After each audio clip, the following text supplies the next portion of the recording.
ఈ యొక్క సమయం మాకెంతో దీవెనకరంగా ఆశీర్వాదకరంగా చేయమని యేసు నామములో స్తుతించి ప్రార్థించాయి అడిగి వేడుకుంటున్నాం తండ్రి. ఆమేన్.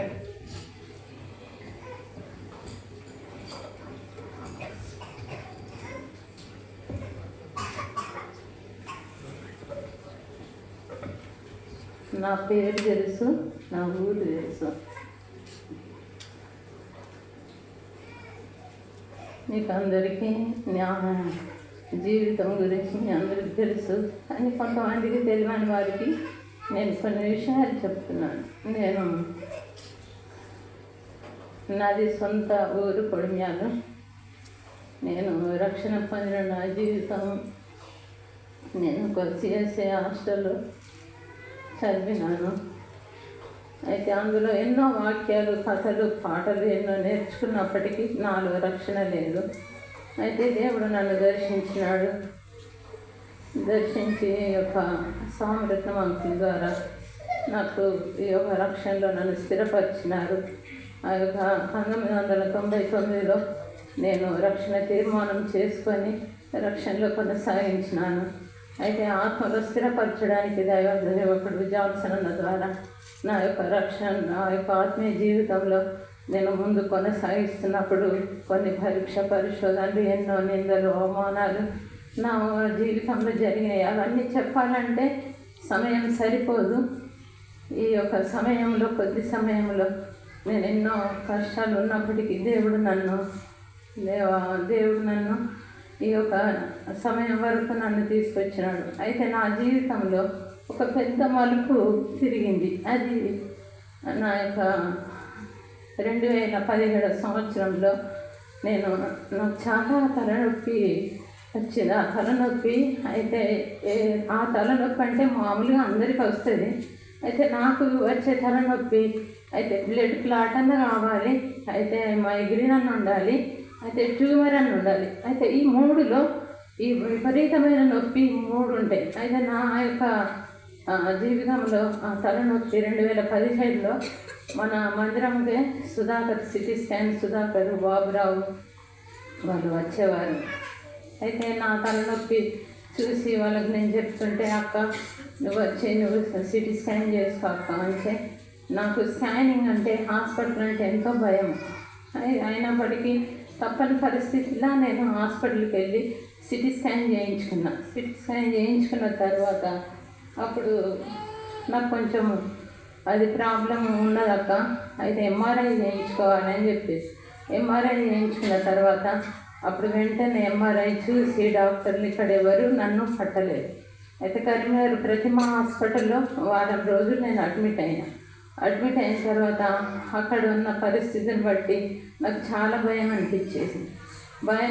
అనిపించేసి అప్పుడు వెంటనే హైదరాబాద్కి నన్ను పంపించారు. హైదరాబాద్ నిమ్స్లో ఒక 2017లో నన్ను హాస్పిటల్లో నిమ్స్లో అడ్మిట్ చేసి జనవరి నెలలో నన్ను అడ్మిట్ చేసిన తర్వాత ఎన్నో టెస్టులు చేసి అప్పుడు 2017 ఫిబ్రవరి 8వ డేటుకు నాకు సర్జరీ అయింది.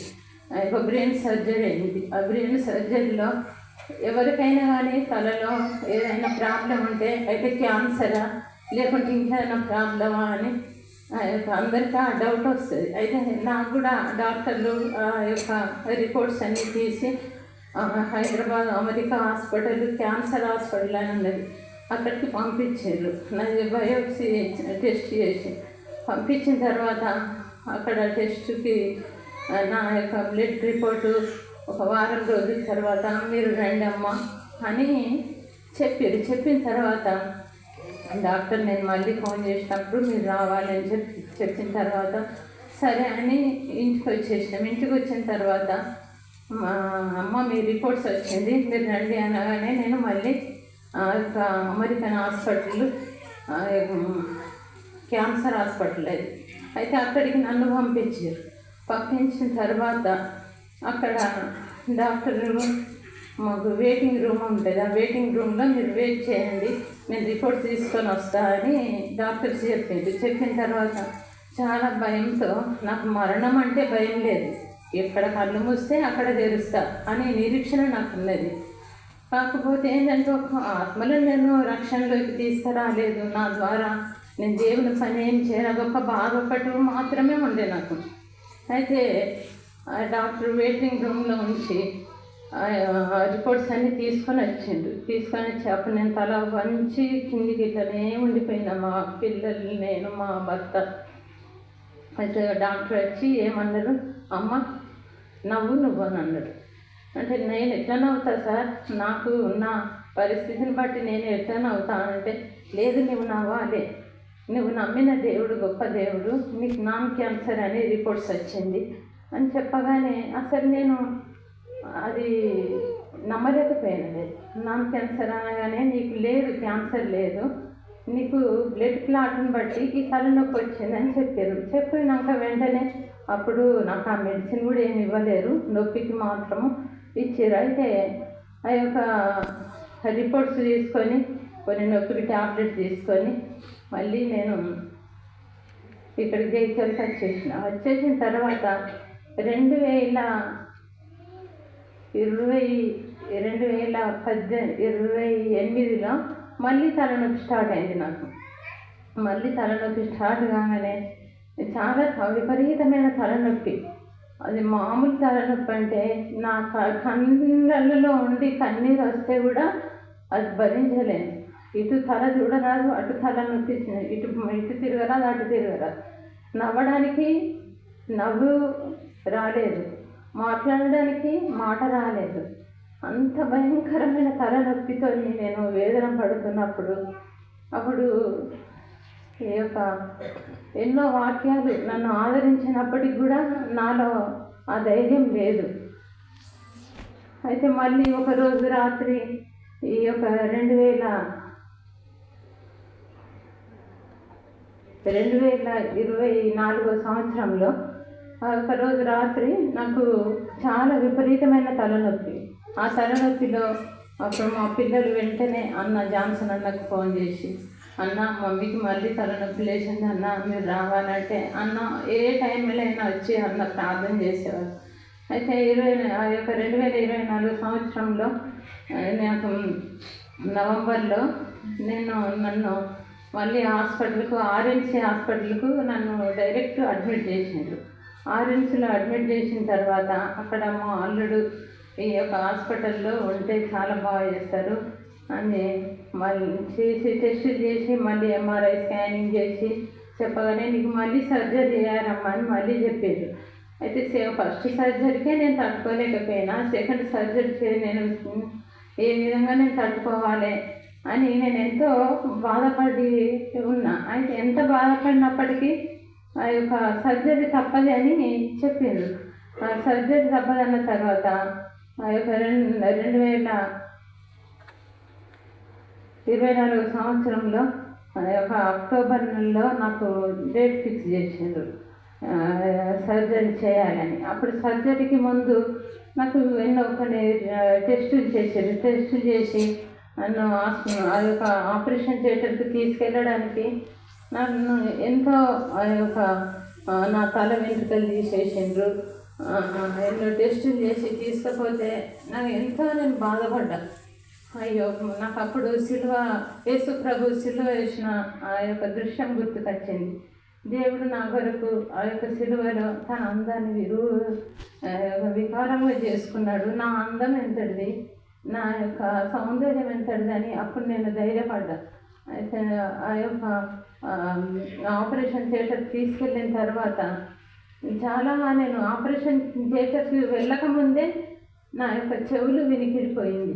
కళ్ళ చూపు నలుగురు కనబడే సమయం వచ్చింది. ఒక్కరిని చూస్తే నలుగురు, ఇద్దరు, ముగ్గురు ఇలా కనబడేవారు. అయితే కాళ్ళు నడవడానికి కాళ్ళు కూడా నడకపోయింది, చెవులు వినడానికి చెవులు. మమ్మీ నీకు ఏం కావాలి, ఇది కావాలన్నా, ఇది తింటావా అని వాళ్ళు పెన్నుతో రాసి పిల్లలు నాకు చూపించేవాళ్ళు. అప్పుడు దాన్ని బట్టి నాకు ఇది కావాలి, అది కావాలని చెప్పేదాన్ని. అటువంటి పరిస్థితి నా జీవితంలో నేను ఎదుర్కొన్నది. ఒక పెద్ద మలుపు అది ఎందుకు వచ్చిందంటే అది దేవుని యొక్క చిత్తంలో నేను ఉన్నా కాబట్టి ఆ పరిస్థితి వచ్చిందని నేను తెలుసుకున్నా. అప్పుడు నన్ను వెంటనే ఇక్కడ హాస్పిటల్లో నన్ను అడ్మిట్ చేసిండు. అయితే ఆ దినాలలో నేను చదవడానికి కూడా నాకు శక్తి లేకుండే, ఓపిక లేకుండే. అప్పుడు వెంటనే నాకు ఒక వాక్యం గుర్తుకొచ్చింది.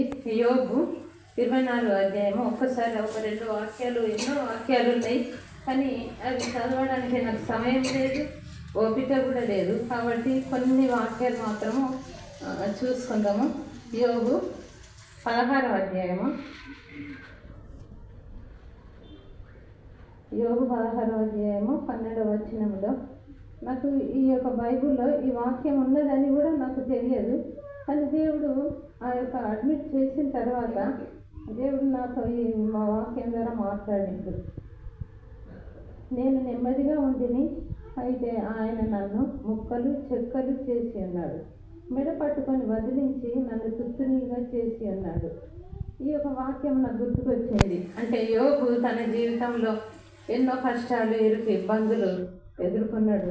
దేవుడు నన్ను కూడా ఈ యొక్క కష్టాల్లో ఇంత ముక్కలు చెక్కలుగా చేస్తుందంటే అది నేను భరించలేనంత బాధ, నొప్పి, తలనొప్పే కాకుండా నా కాళ్ళు నడకపోయింది, వినడానికి చెవులు వినిపించలేదు, చూడడానికి కళ్ళు కనిపిస్తలేవు, మాట్లాడడానికి గొంతు చేంజ్ అయింది.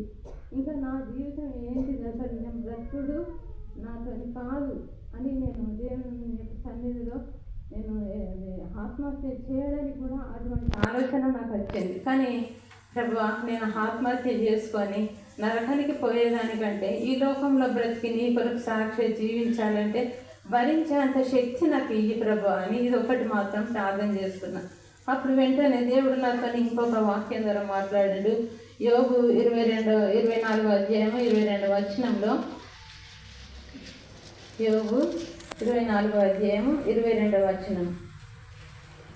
ఆయన తన బలం చేతను బలవంతులను కాపాడుచున్నాడు. కొందరు ప్రాణం గూర్చి ఆశ విడిచెనను వారు మరలా బాగుపడుదురు. ఈ యొక్క వాక్యం ద్వారా దేవుడు నాతో మాట్లాడాడు. అయితే నేను ఎంతో బలముగా ఉన్నప్పటికీ నాలో ఆశ లేదు. అయితే ఈ వాక్యం బట్టి దేవుడు నాతో మాట్లాడినప్పుడు అప్పుడు ఆశ ఉన్నది.